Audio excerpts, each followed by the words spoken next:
ఈ 10 సంవత్సరాలలో 10 అడుగులైన అభివృద్ధిలో ముందుకేసామా? పట్టుమని 10 కొత్త పెద్ద పరిశ్రమలైనా వచ్చాయా?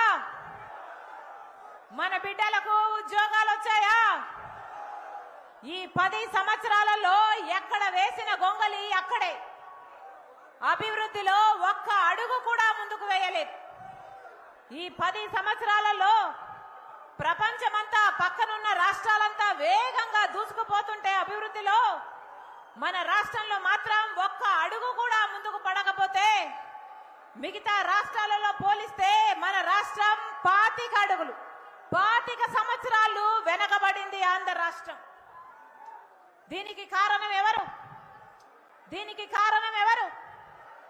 ఈ 10 సంవత్సరాల ఆంధ్ర రాష్ట్రంలో 5 సంవత్సరాలు మొట్టమొదట 5 సంవత్సరాలు చంద్రబాబు గారు ముఖ్యమంత్రి అయితే ఇప్పుడు 5 సంవత్సరాలు జగనన్న గారు ముఖ్యమంత్రి.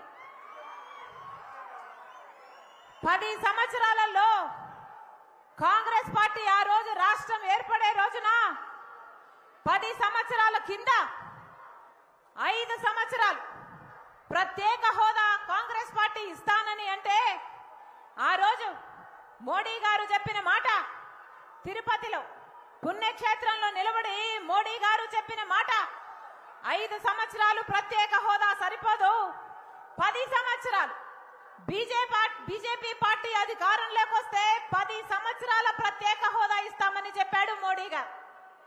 నాకు భక్తి ఎక్కువ అని చెప్పుకునే మోడీ గారు తిరుపతిలో నిలబడి ఆంధ్ర రాష్ట్ర ప్రజలకు ఇచ్చిన హామీ, ఇచ్చిన వాగ్దానం 10 సంవత్సరాల ప్రత్యేక హోదా. ఆ రోజు చంద్రబాబు గారు మోడీ గారికి మద్దతు పలుకుతూ అదే సభలో 10 సంవత్సరాలు సరిపోదు, మాకు 15 సంవత్సరాలు ప్రత్యేక హోదా కావాలి అన్నాడు. ప్రత్యేక హోదా కోసమే బీజేపీతో చేరుతున్నాము, మోడీ గారితో మేము అలయన్స్ పెట్టుకుంటున్నాము అని చెప్పిన చంద్రబాబు గారు అలయన్స్ పెట్టుకున్నాడు, అధికారంలోకి వచ్చాడు. కానీ ప్రత్యేక హోదాను మాత్రం మర్చిపోయాడు చంద్రబాబు గారు. ప్రత్యేక హోదా కోసం పోరాడుతానని చెప్పిన వాడు, ఆంధ్ర ప్రజల హక్కు ప్రత్యేక హోదా అని చెప్పిన వాడు, నన్ను ముఖ్యమంత్రిని చేయండి, నేను స్వర్ణాంధ్రను చేస్తానని చెప్పిన వాడు, నవ్యాంధ్రను నిర్మిస్తానని చెప్పిన వాడు తీరా ముఖ్యమంత్రి అయ్యాక ప్రత్యేక హోదాను విరమించాడు, ప్రత్యేక హోదాను విస్మరించాడు, ప్రత్యేక హోదాను తుంగలో తొక్కాడు. ఊసరవల్లి కూడా చంద్రబాబు గారి దగ్గరే రంగులు మార్చడం నేర్చుకుంది. ఊసరవల్లికి మించి చంద్రబాబు గారు ముఖ్యమంత్రి కాకముందు ప్రత్యేక హోదా ఆంధ్ర రాష్ట్ర ప్రజల హక్కు అని చెప్పిన వాడు ముఖ్యమంత్రి అయిపోయిన తర్వాత చంద్రబాబు గారు చెప్పిన మాట ఏమిటి? ప్రత్యేక హోదా అయితే సంజీవినా అన్నాడు. ప్రత్యేక హోదా అవసరం లేదు, మేము ప్రత్యేక ప్యాకేజీ తీసుకుంటాము అన్నాడు. తీరా ప్రత్యేక హోదా కోసం ఎవరైనా పోరాడితే వాళ్ళ మీద కూడా కేసులు పెట్టాడు, వాళ్ళను కూడా జైల్లో పెట్టాడు. ఆ రోజు ప్రతిపక్ష నాయకుడు జగనన్న గారు ప్రత్యేక హోదా కోసం ఎన్నో దీక్షలు చేశాడు, నిరాహార దీక్షలు చేశారు, పోరాటాలు చేశారు. ఆఖరికి జగనన్న గారు ఆ రోజు చెప్పిన మాట, ప్రత్యేక హోదా కోసము ఎంపీలందరము మూకుమ్మడి రాజీనామాలు చేద్దాము అన్నాడు. మూకుమ్మడి రాజీనామాలు చేస్తే కేంద్ర ప్రభుత్వం ప్రత్యేక హోదా ఎందుకు ఇవ్వదో చూద్దాము అన్నాడు జగనన్న గారు. తీరా జగనన్న గారైతే ప్రత్యేక హోదా సాధిస్తారు అని ప్రజలు నమ్మి జగనన్న గారికి ఓటేస్తే ముఖ్యమంత్రి అయిన తర్వాత జగనన్న గారు ఒక్కటంటే ఒక్కసారైనా ప్రత్యేక హోదా కోసము నిజమైన ఉద్యమం చేశాడా? ప్రత్యేక హోదా మాకు కావాలి అని ఎప్పుడైనా ఢిల్లీలో కూర్చొని ధర్నాలు చేశారా? ప్రత్యేక హోదా మాకు కావాలి అని ముక్కుమ్మడి రాజీనామాలు చేద్దామన్న జగనన్న గారు ఇప్పుడున్న ఎంపీలతో ఎప్పుడైనా రాజీనామాలు చేశారా? లేకపోతే ముక్కుమ్మడి రాజీనామాలు చేస్తాము అని కనీసం బెదిరించారా? ఒక్కటంటే ఒక్క నిజమైన ఉద్యమం చేయలేదు ప్రత్యేక హోదా కోసం. తీరా ప్రత్యేక హోదా ఏమైంది అంటే అటు చంద్రబాబు గారు 5 సంవత్సరాలు ఉన్నప్పుడు ప్రత్యేక హోదాను విస్మరించారు, ఇటు జగనన్న గారు ఇప్పుడున్న 5 సంవత్సరాలు మళ్ళీ ప్రత్యేక హోదాను విస్మరించారు. తీరా చూస్తే ఆంధ్ర రాష్ట్రానికి ప్రత్యేక హోదా రానేలేదు. తీరా చూస్తే ఆంధ్ర రాష్ట్రానికి ప్రత్యేక హోదా రాలేదు కాబట్టి మనకు ఏ పరిశ్రమలు రాలేదు. బిడ్డలకు ఉద్యోగాలు కూడా రాలేదు.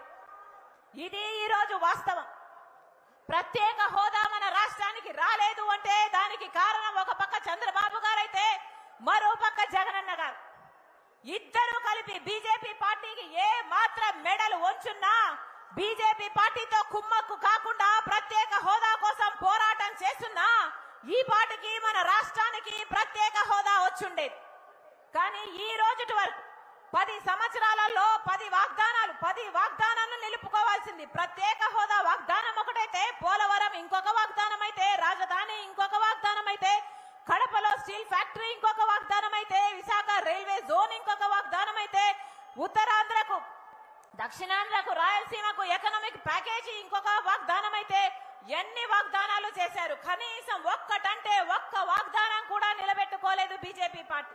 ఆ బీజేపీ పార్టీని నిలదీయాల్సిన అప్పుడు చంద్రబాబు గారైనా ఇప్పుడు ముఖ్యమంత్రి జగనన్న గారైనా ఏ ఒక్కసారైనా నిలదీస్తున్నా మనకి ఇవన్నీ ఆంధ్రులకు చెందాల్సిన అన్ని హక్కులు అమలయ్యి మనం సాధించుకునేవాళ్ళు.